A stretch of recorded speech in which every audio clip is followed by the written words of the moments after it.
하나님 말씀 마가복음 11장 1절로 11절입니다.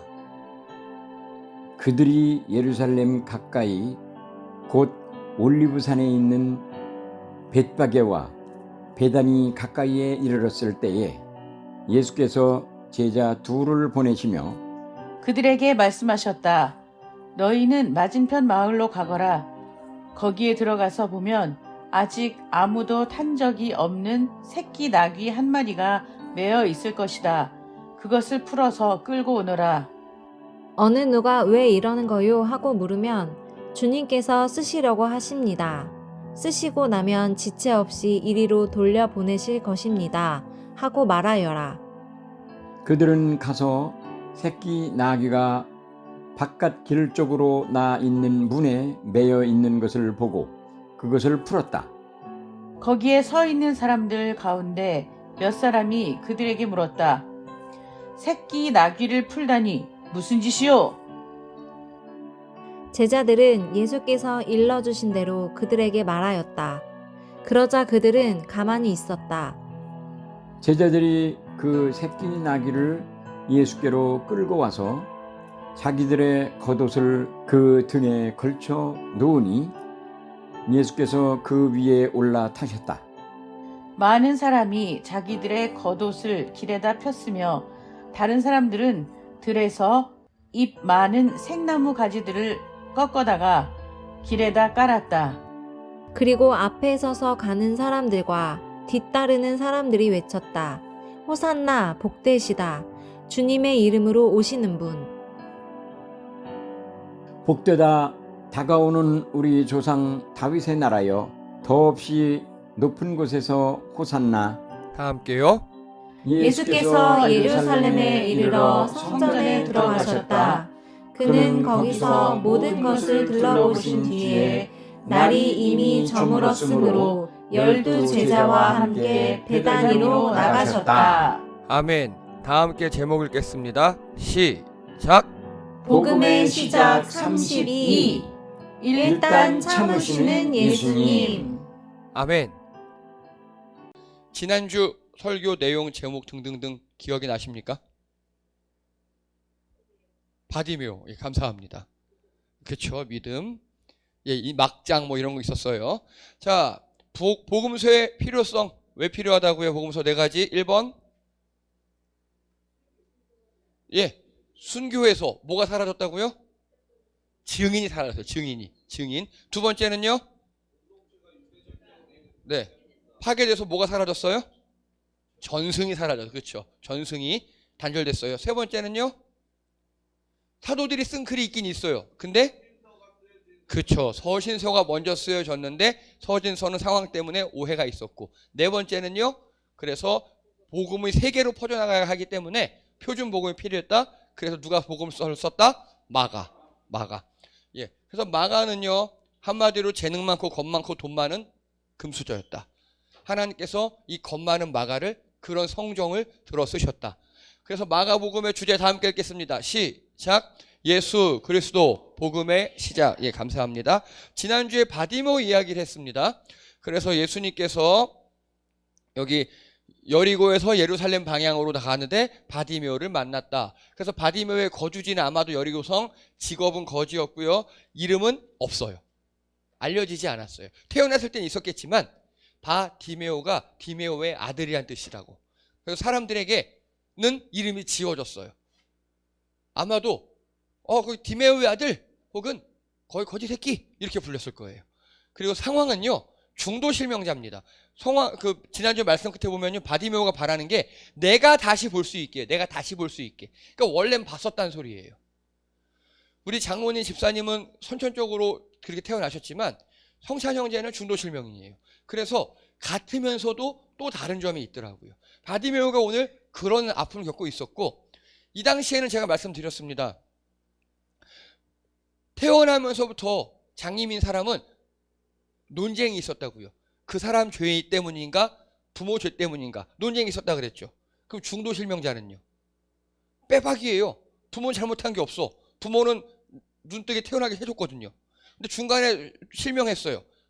너 이놈의 새끼 네가 뭐 죄 졌으니까 하나님이 네 눈을 가져가셨지, 이런 느낌이었다고. 그래서 바디메오는요 죄인으로 살았을 겁니다, 중간에. 그러다가 또 보니까 바디메오가 직접 나와서 구걸을 하고 있잖아요. 아마도 그 아버지가 먼저 돌아가신 것 같아요, 디메오가. 아마 욕이라는 욕은 다 먹었을 거예요. 저게 무슨 죄를 졌길래 하나님이 저놈 눈가를 뽑아가시고 저렇게 아비까지 잡아먹은 놈, 이러면서 수근수근대는 그런 지옥 같은 삶을 살았을 겁니다. 거기서 길가에서 구걸하다가 이제 예수님을 만나요. 예수님을 만나는데 이렇게 소리쳐요. 다윗의 자손 예수님. 이게 되게 중요한 말이라 그랬죠. 왜냐? 바디메오는 이 당시에 지금 시각장애인이에요. 뭐라고 들었냐? 나사렛 사람 예수가 지나가신다는 말을 들었어요. 이 사람이 접한 정보는 나사렛 사람이에요. 그런데 고백은 다윗의 자손으로 해요. 즉, 그 당시에 바디메오가 정보를 접할 수 있는 건 듣는 것밖에 없어요. 그런데 수많은 게 들려왔을 거예요, 소리가. 그 중에서 이 사람은요 정확한 정보를 꺼집어낼 수 있었어요. 누구는 다윗의 자손이라고, 일부는 그리고 대부분 사람들은 나사렛 예수라 그러고, 또 누구는 뭐 선지자 예수라 그러고, 그렇게 수많은 거 듣는 것 중에서 정확한 것, 진실을 끄집어낼 수 있는 전문 용어로 영적 분별력이 있었습니다. 여러분 요즘에도 마찬가지잖아요. 수많은 소식이 들리죠. 뉴스, TV, 신문, 뭐 유튜브, 카톡, 많은 소리가 들려요. 거기서 우리가 진실을 가려낼 수 있는 그런 분별력이 있어야 합니다. 이 영적인 이야기도 마찬가지입니다. 저희도 이렇게 유튜브로 설교를 올리고 있습니다만, 요즘 유튜브에만 들어가면 설교, 뭐 말씀, 성경 공부 어마어마하게 많아요. 근데 그 중에서 여러분이 진실을 가려낼 수 있어야 합니다. 오늘 바디메오는요 거기서 출발했어요. 바디메오의 출발점이 영적 분별력이에요. 그래서 신앙의 출발이 하나님을 정확히 아는 게 출발합니다. 여러분, 성경에 알려주신 것을 배우고 경험해야 합니다. 다른 누가 이야기한 거 좋아요, 나쁜 건 아니에요. 그건 그 사람의 경험이에요. 여러분에게 필요한 건 성경에서 하나님이 자신을 뭐라고 이야기하시는지, 성경에서 신앙생활이 뭐라고 나와 있는지가 제일 중요합니다. 성경이 표준이니까, 그게 기준이니까. 그래서 여러분 성경을 많이 읽으시고 제대로 아셔야 합니다. 거기서부터 출발하셔야 해요. 그리고 거기서 끝나면 안 돼요. 이제 바디메오는 거기서 출발을 해서 다윗의 자손 예수야라고 소리쳤다 그랬죠. 그랬더니 다른 사람들이 야 이 새끼 어디 조용해, 조용히 하네, 막 타박했어요. 원래 천덕꾸러기 왕따 같은 사람이니까 어디 왕따가 소리를 질러. 그랬더니 바디메오가 어떻게 했다고요? 더욱더 큰 소리를 외쳤어요. 이런 게 필요합니다. 예수님만, 내 눈엔 예수님만 보여. 다른 사람은 보이지 않아. 다른 사람이 뭐라 하든 말든. 바디메오는 그런 거예요. 그래서 외치다가 헬라어로 크라조라고 했는데, 이 크라조가 뭐라고요? 까마귀처럼 까악 듣기 쉽게 외치다예요.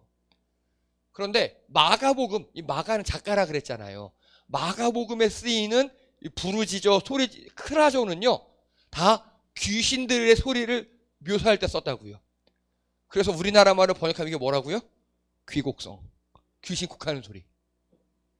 얼마나 듣기 싫고 소리가 크겠어요. 다른 사람들에게 그렇게 들렸다고요. 다른 사람들한테는. 자, 근데 예수님한테는요? 예수님한테는요?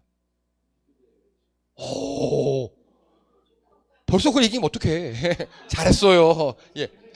믿음의 외침이 맞아요. 믿음의 외침. 나사렛 예수요가 아니라 다윗의 자손 예수요라고 큰 소리를 외쳤어요. 여러분, 제가 지난번에 말씀드렸죠. 예수님 지금 주변에 있는 사람들은 다 어떻게 하고 있다고요? 예수님을 귀를 막고 예수님을 한 자리 할 뿐, 독립시켜줄 뿐, 내 봉, 내 줄. 그런데 바디메오만이 예수님을 다윗의 자손, 구원자, 메시아로 불렀다고요. 그랬더니 예수님이 야 일로 와 이렇게 안 했죠. 다른 사람을 시켜서, 제자를 시켜서 야 저 데려오거라 했더니 그 다른 사람이 바디메오한테 가서 용기를 내어 일어나시오, 예수께서 당신을 부르시오 라고 존댓말로 이야기했다고요. 요거 바디메오가 실명한 이후로 최초로 들은 정중한 말일 거예요. 그 전까지는 거지 새끼, 장님 새끼, 아비 잡아먹은 놈 이렇게 막 타박하다가 조금 전까지 그랬잖아요. 방금 전까지 다 해세져서 조용히 안 해. 소리 듣다가 예수님이 저 사람 데려오거라 했더니 일어나세요. 안 때려요. 용기 내세요. 해치지 않을게요. 가요. 예수님이 부르셔요. 정중하게 얘기하는 겁니다. 여러분, 우리 사람 사이의 관계가 불편할 때가 많아요. 있어요. 살다 보면. 근데 제일 중요한 건요, 예수님과의 관계예요. 오늘 바디메오는 예수님과의 관계가 뚫렸어요. 그랬더니 주변 사람들이 나를 존중해요. 한 걸음 더 나아가서 주변 사람들이 나를 존중하든 안 하든 나는 관계가 없어요, 이제. 왜냐? 예수님으로 인해서 내 자존감이 뿜뿜됐거든요. 그래서 예수님은 바디메오를 알아주셨어요. 여러분이 얼마나 힘들고 어렵게 일하시는지, 어떤 상황인지, 오늘 주일 예배 나오시는데 얼마큼 힘들었는지, 또 평일날 얼마큼 힘들고 아픈 마음 가운데서도 오늘 내가 찬양이 될까? 오늘 내가 설교를 들을 수 있을까? 다른 사람과 웃으며 밥을 먹을 수 있을까? 그럼에도 불구하고 나왔는지 예수님은 알아주신다고요. 예수님과 바디메오는 서로 마음을 알아주는 관계예요. 그래서 예수님만 바라보는 바디메오, 다른 사람들이 뭐라고 하든 말든 신경 안 써요. 또 사람들에서 신경 쓰고 예수님께 부르짖었어요. 그랬더니 예수님이 알아줬어요. 사랑하는 성도님들, 예수님과 이렇게 마음이 통하시는 관계가 되기 바랍니다. 그게 우리 신앙생활의 최고입니다. 성경을 아는 정확한 지식에서 출발하셔서 예수님과 서로 마음이 통하는 사이가 되어야 돼요. 여러분, 우리 주변 사람들 중에 한 명이라도 내 마음을 알아줘요. 내 뜻을 알아줘요. 얼마나 기쁘겠습니까? 든든하잖아요. 그렇죠? 자, 그래서요, 예수님은 가라, 네 믿음이 너를 구원하였다, 눈 띄워주고. 바디메오가 말을 들어요, 안 들어요? 안 들어요. 분명히 가라, 가서 너 지금까지 눌려 살았지? 기쁘게 살고 하늘도 바라보고 옛날 그 모습 바라보고 행복하게 살아. 이런 말씀이 우리 교회에 다니시는 시각장애인들이 임하시면 얼마나 좋겠습니까? 얼마나 좋겠습니까? 근데 이 말을 안 들어요. 안 가. 왜냐? 바디메오의 믿음은요, 랍비, 한자리 하실 선생님이 아니라 메시아 예수님으로 믿었고, 또 나의 기도, 외침, 아까 귀곡성 같은 크라조에 응답하시는 하나님, 나를 불쌍히 여기셔서 그거 고쳐주시고 또 눈을 뜨게 하실 수 있는 전능하신 하나님, 이 믿음이 있으니까 바디메오로 안 가는 거예요. 그 믿음의 예수님이, 하나님이 내 앞에 있는데 가긴 어딜 갑니까? 그래서 예수가 가는 길을 따라 나섭니다. 이게 진정한 제자도입니다. 믿음으로 따르는 길. 한 자리 할까봐 콩고물 얻어 먹으려고, 아니면 나도 뭐 거기 가면 신기한 거 경험할까봐 따라가는 게 아니라 믿음으로 따라가는 길. 정말 나를 구원하신 하나님이니까 따라가는 길. 여러분, 교회 오는 것도 마찬가지로 말씀드렸어요. 이쁜 여자 있다고, 뭐 돈 생긴다고, 맛있는 거 준다고 우리 교회 온다고 돈 안 생겨요. 그리고 지난번에 예쁜 여자 없다 그러니까 몇 분 항의하시더라고요. 마음의 눈으로 보면 예뻐요. 그래서 교회는요, 예수님 때문에 와야 합니다. 예배는요, 하나님 때문에 드려야 합니다. 예배가 목적이 돼야 돼요. 예배가 수단이 되면 안 돼요. 오늘 제자들은요, 예수님이 수단이에요. 내 목표를 이루기 위한. 그런데 바디메오만큼은 예수님이 목적이에요. 여러분, 예수님이 목적 되시는 여러분 되기 바랍니다. 자, 그래서 감사함으로 예수님을 따르는 진정한 제자가 바디메오였고요. 그 예수님을 제대로 알고 따르는 예수님한테는 선물 같은 한 사람. 그 모든 제자들이 다 자기를 몰라주고 근데 나를 알아주는 한 명, 그게 바디메오였다고. 이게 지난주 설교입니다. 이제 이번 주는요, 이제 예수님께서 여리고에서 예루살렘 쪽으로 가셨다 그랬죠. 자, 인생 막장 지난번에 얘기했고요. 1절 다음 글 1절 시작.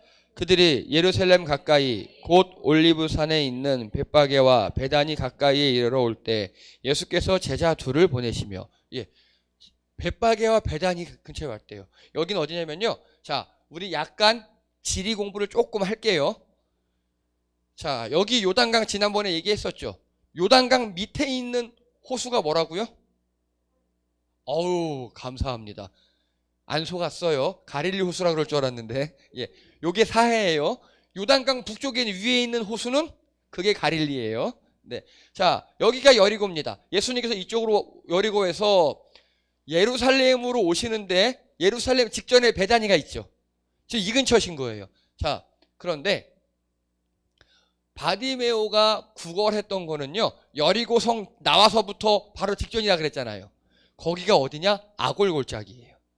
아골골짝 초입. 여러분, 아골골짝은요 굉장히 험하고 옛날에 여호수아 시절에 아간을 파묻었던, 생매장에 돌려쳐 죽여서 묻었던 죄악된 골짜기라고 보통 여겨요.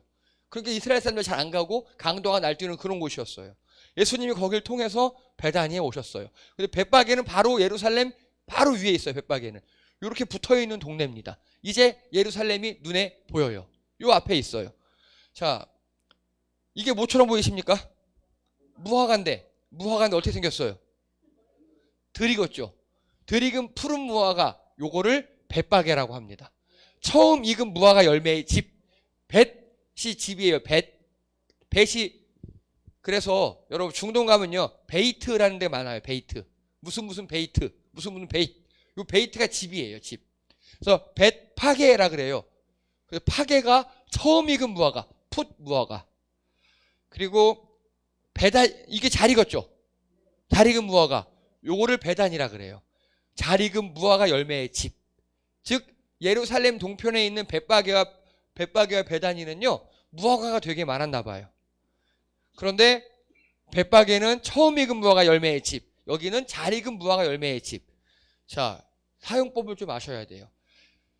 이 당시에는요 무화과를 가로수처럼 심었어요. 가로수처럼. 주인이 있는 것도 있고 없는 것도 있고. 근데 주인이 있는 거라고 해도요, 여기 파게 있죠. 파게. 요렇게 덜 익은 무화과, 처음 익은 거, 이거는 따줘야 돼요. 이거를 따줘야 다음 열매가 이렇게 실하게 열린다고 합니다. 그래서 자, 이 처음 열린 이 풋풋한 거 먹어도 될까요? 안 될까요? 먹으면? 되긴 된대요. 죽진 않는데요. 그 영양분이 약간은 있긴 하대요. 근데 맛이 없어 안 먹는데요. 퍽퍽하고. 하지만 배고픈 사람은요, 이거라도 먹어야겠죠. 그래서 여기 심은 이유는요, 일종의 예루살렘까지 성지순례로 온 사람들이 있을 거잖아요. 성전에 올라오는 사람들이 먹을 수 있도록 심어 놓은 거예요. 그래서 이 처음 이거 풋풋할 때는 아무나 다 따먹어라 그렇게 한대요. 따먹는 게 주인한테 이득이니까. 단 익기 시작한 건 건드리면 절도예요. 이제 이게 이 나라 문화입니다. 이게 앞으로 몇 주간 설교 말씀 내용에 굉장히 중요해요. 기억하시고, 예수님께서 갑자기 제자 둘에게 야 저기 가서 뭐 좀 갖고 와. 뭐라고 하시냐? 맞은편 마을이 벳바게예요. 저 벳바게 가서 아무도 탄 적 없는 새끼 나귀를 끌고 와라. 뭐라고? 그러면 내 이름 대라. 내 이름 대라. 잘 쓰고 돌려준다 해라. 제자 둘을 보냈어요. 그런데 오늘 보면요, 뭐 이렇게 쭉 3, 4, 5절 보면요, 묘사가 굉장히 디테일해요. 뭐 이게 사람이 지나가는 문에 있다, 바깥쪽 문에 있다, 이렇게 굉장히 디테일하게 써 있어요. 이 두 사람 중에 한 명이 아마도 베드로였던 것 같아요. 왜냐? 마가가 베드로 제자거든요. 그러니까 선생님한테 들었던 것 같아요, 그거를. 자, 그래서 이 사람들이 가요. 두벅두벅 가서 나귀 새끼를 끌어요. 그랬더니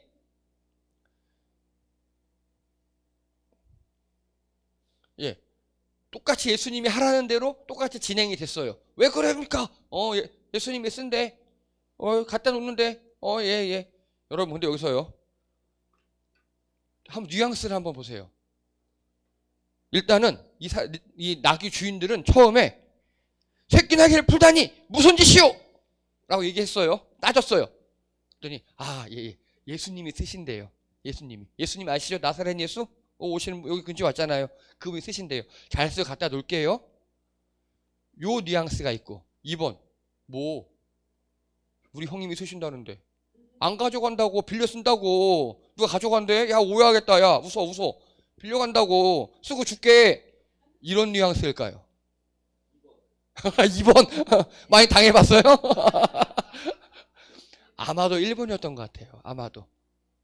왜냐하면 그 당시 예수님께서 예루살렘에 온다는 거는 그 당시 사람들은 다 이제 예수님을 정치적 메시아, 독립운동가로 이해했어요. 근데 그 사람이 예를 들어서 우리나라 처음 해방이 딱 됐을 때 김구 선생님이 돌아오셔요.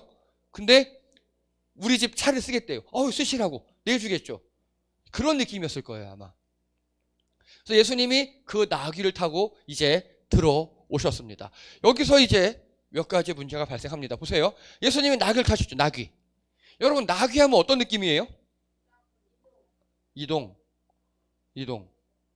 뭐 좋아요.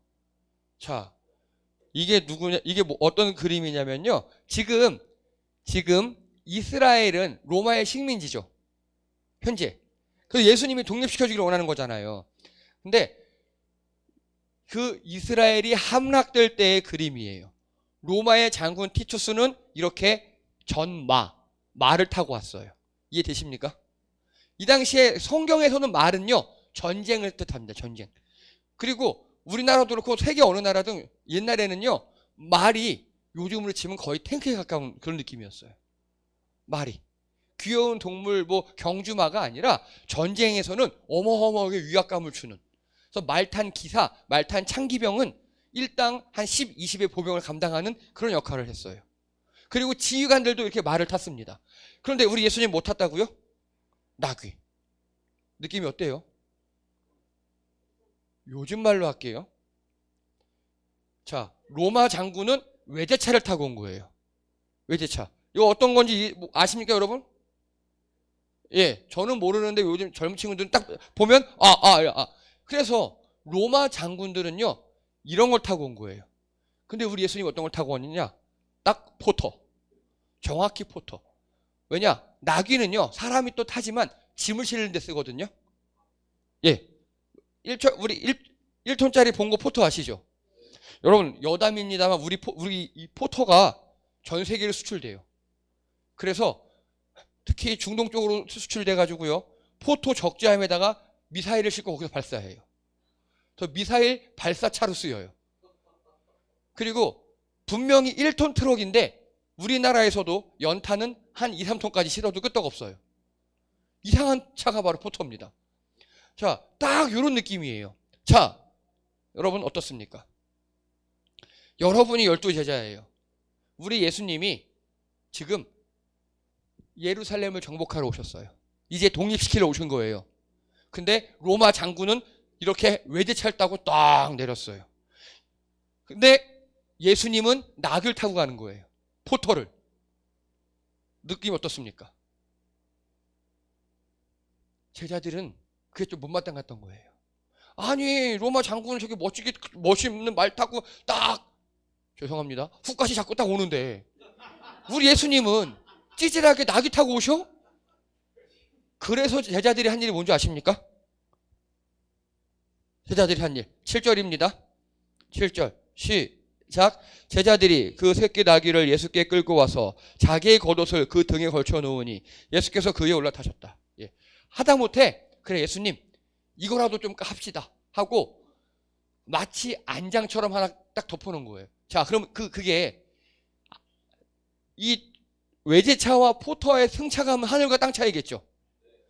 예수님 승차감 좋으라고 안장 대신 겉옷을 깔았을까요? 아니에요. 그런 것도 조금은 있을 수 있겠지만 더 큰 이유는 전문용어로 뽀대. 그래요. 그리고 여러분 혹시 하차감이라는 용어를 아십니까? 하차감? 알죠. 차는 승차감도 중요하지만 그렇죠. 딱 내가 아는 사람들 앞에서 차 문을 딱 열고 하차할 때 난 이런 차가 있다 이런 느낌. 그렇죠. 여러분 여성분들 누가 사준 아주 비싼 백이 있어요. 내가 사면 안 돼. 누가 사줘야 돼. 몇백만 원짜리 백이 있어요. 그걸 테이블에 딱 올려올 때 그 느낌. 예, 그 느낌이 필요한 거잖아요. 근데 우리 예수님이 이 포터 타고 오는 거예요. 안 되겠다. 너무 모양이 새가 빠진다. 우리 이거라도 걸치자. 하고 자기들 옷을 막 걸쳐서 나름의 하차감을 만든 겁니다. 자, 예수님은요, 스가랴서 9장 9절에 보면요, 겸손하여서 나귀를 타시니 나귀의 작은 것, 곧 나귀 새끼니라. 즉, 예수님은 일부러 겸손한 모습으로 이렇게 로마 장군하고 대비되라고 겸손하게 오실 거라고 이때부터 800년 전부터 예언하셨어요. 근데 제자놈들이 예수님의 겸손을 이해 못하는 겁니다. 이해되십니까?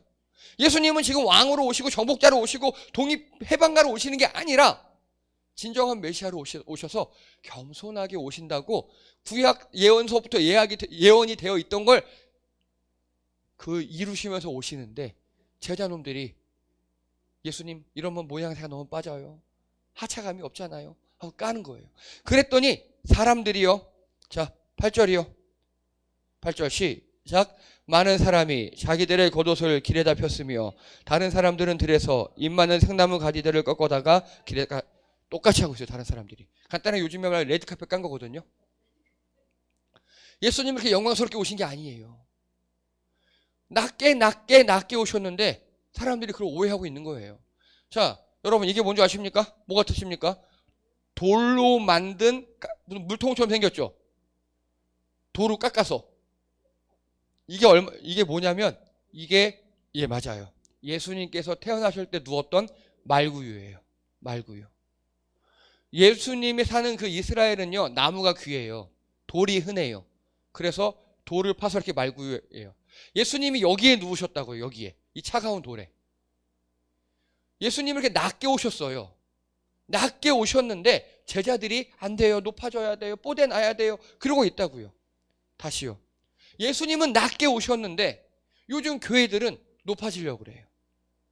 교회에 높은 사람 오면 좋아하고요. 우리 교회는 높아져야 돼. 커져야 돼. 우리 교회는 어디 교회를 무시해. 이러고 있어요.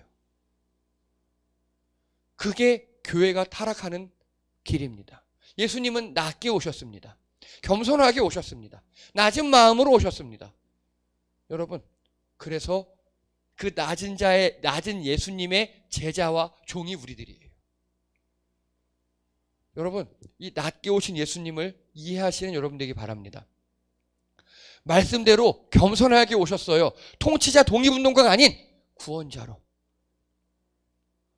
자, 그래서 이제 낙이 됐고 사람들이 막 꺾어다 깔았고 다 같이 예수님을 오해하고 있어요.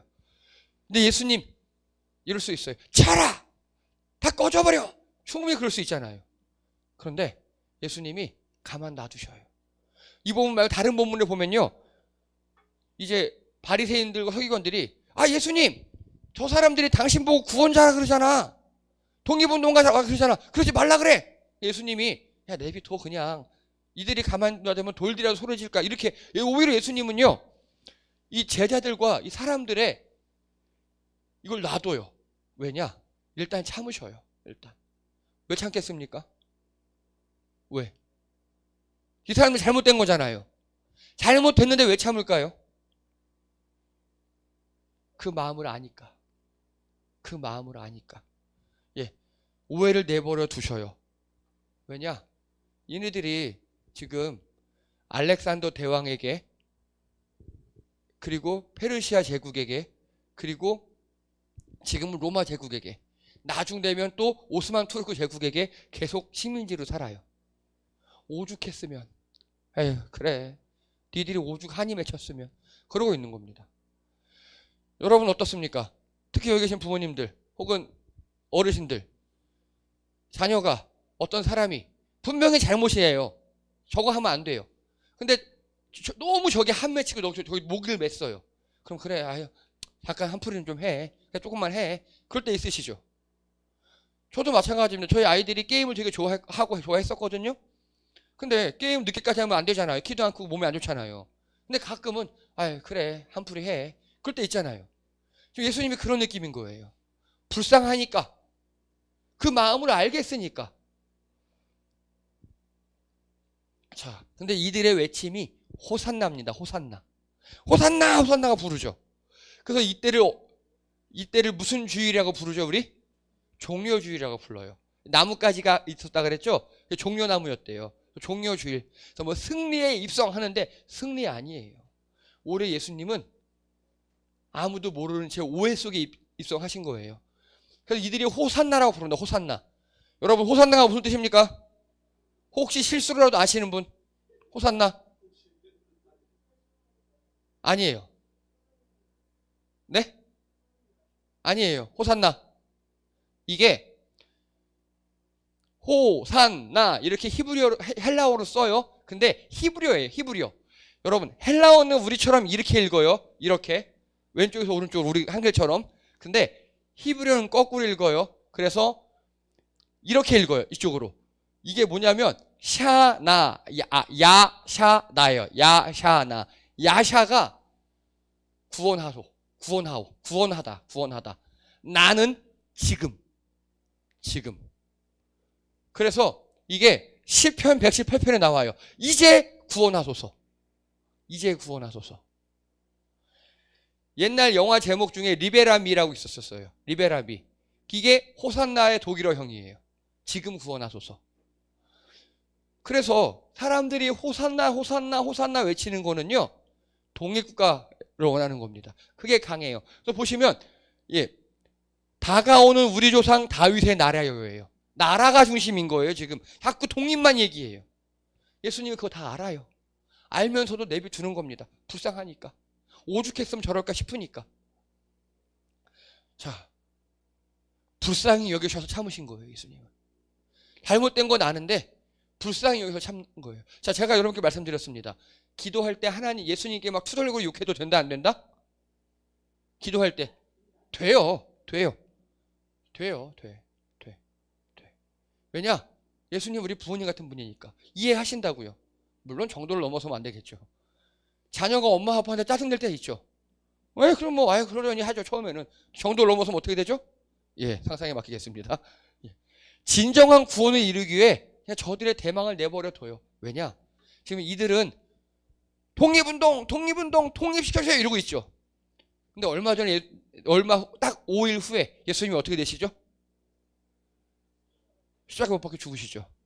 이들 입장에서는 우리의 대망과 실망, 기대가 확 꺾여버리는 거죠. 그래서 인민 재판처럼 예수님이 죽으실 수 있었어요. 이들의 기대가 꺾여서. 지금 이들은 독립운동을 하고 예수님을 기대하고 있죠. 근데 독립운동가의 거두를 죽인다? 반란이 일어나겠죠. 근데 그게 아니라는 게 그때 밝혀지거든요. 그러니까 이들이 기대했다 실망했네.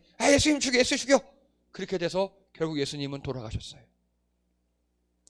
이제 예수님은 이 예루살렘에서 곧 돌아가십니다. 그래서 앞으로 5주간은요. 예수님께서 성전에서 하셨던 하루를 이런 식으로 알아가도록 하겠습니다. 기도드립니다. 할렐루야. 하나님, 오늘 예수님은 이 땅에 낮고 겸손하게 오셨습니다. 우리도 낮아지기 원합니다. 우리도 겸손하기 원합니다. 세상에 우뚝 서는 교회가 아니라 세상을 향하여 섬기고 복음을 전하는 교회 되게 도와주시옵시고, 하나님 낮게 오신 예수님처럼 우리도 낮아져 서로 사랑하며 섬기게 도와주시옵소서. 우리의 모든 걸 잘 아시는 주님, 제자들을 불쌍히 여기시고 사람들을 불쌍히 여기셔서 일단 참으시는 우리 예수님, 정말 우리가 주님의 마음을 헤아려 드리며 주님께 기쁨이 되는 우리 성도님들 되게 도와주시옵소서. 감사드리며 예수님의 이름으로 기도드립니다. 아멘. 수고하셨습니다. 교회 소식 시간입니다. 저희 12월 31일 화요일입니다. 밤에 야식 기도회 있습니다. 시간 제가 추후에 공지하겠습니다. 그리고 오늘은요, 애종쌤께서 지난번에 우리 장로님 집사님께서 섬기실 때 현장에 없었던 책들을 온라인으로 주문해서 갖고 오셨더라고요. 이따 또 드리도록 하겠습니다. 감사합니다. 그리고 제가 주중에 말씀드렸습니다. 한소리가 오류동에 무려 실평수 한 24평쯤 되는 방 3개 화장실 하나 베란다 2개 되는 샘핑 빌라에 입주했습니다. 축하드리겠습니다. 축하합니다. 네.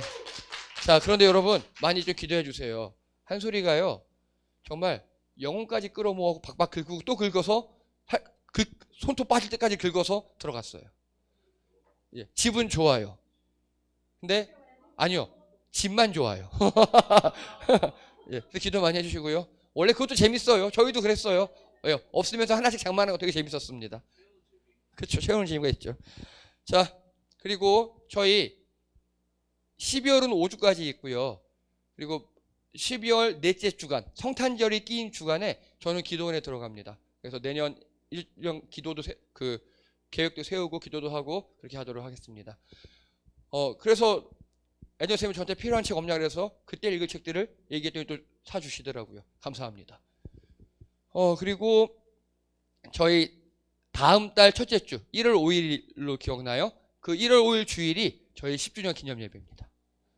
그날은 뭔가 잔치를 좀 벌여야겠죠. 그렇죠? 여러분 옛날에 우리나라 돌잔치를 왜 성대하게 했죠? 왜? 살았으니까. 그때 영아 사망률이 높았으니까. 여러분 교회 사망률이 굉장히 높아요. 10년이면 저희 굉장히 대단한 거예요. 그래서 우리 한번 돌잔치 같은 느낌으로 성대하게 해보도록 하겠습니다.